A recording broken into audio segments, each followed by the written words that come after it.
মাশাআল্লাহ মাশাআল্লাহ। আচ্ছা বলুন, এইরকম প্রতিভা সম্পন্ন কোথায় লুকিয়েছিল?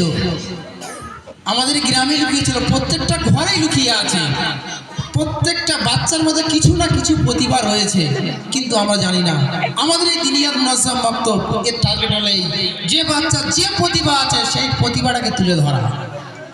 সেজন্য বলবো, আমাদের সন্তানকে যদি এমন করতে চাই, অবশ্যই আমাদের বাচ্চাদেরকে দিনিয়াতে ভর্তি করাবো। যদি সন্তান নাও থাকে, দিনিয়াতে সহযোগী হব।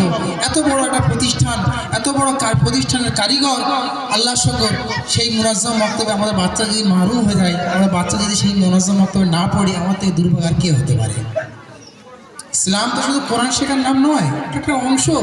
কুল্লু মুসলিম তলাবুল ইলমি কুল্লি মুসলিম, তলাবুল ইলমি আলা কুল্লি মুসলিম। প্রত্যেক মুসলমান নরনারীর দিনী শিক্ষা অর্জন করা ফরজ, যেটি ইতিপূর্বে আমাদের মরহুম গোলাম মুর্তজা রহমতুল্লাহ আলাইহি মাদ্রাসার শিক্ষক বয়ান করে গেলেন। সে চাই নর হোক, নারী হোক, যে কেউ হোক, যে কোনো বয়সে হোক, প্রত্যেককে আমাকে দিনী শিক্ষা অর্জন করতে হবে।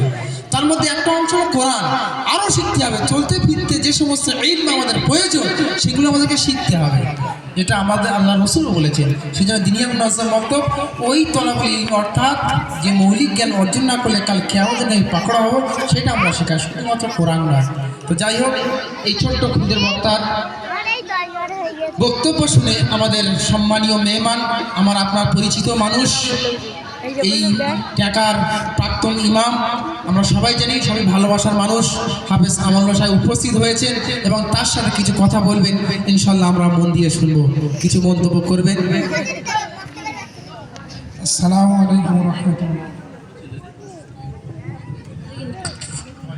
ভালো আছো? কতদিন পড়ছো এখানে? 3 বছর। আল্লাহ শুকর, আলহামদুলিল্লাহ।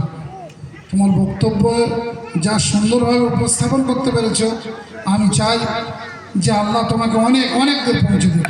যাই হোক, আল্লাহর শুকর, তোমার বক্তব্য আমার খুবই ভালো লাগলো এবং এইরকম বক্তব্য আমাদের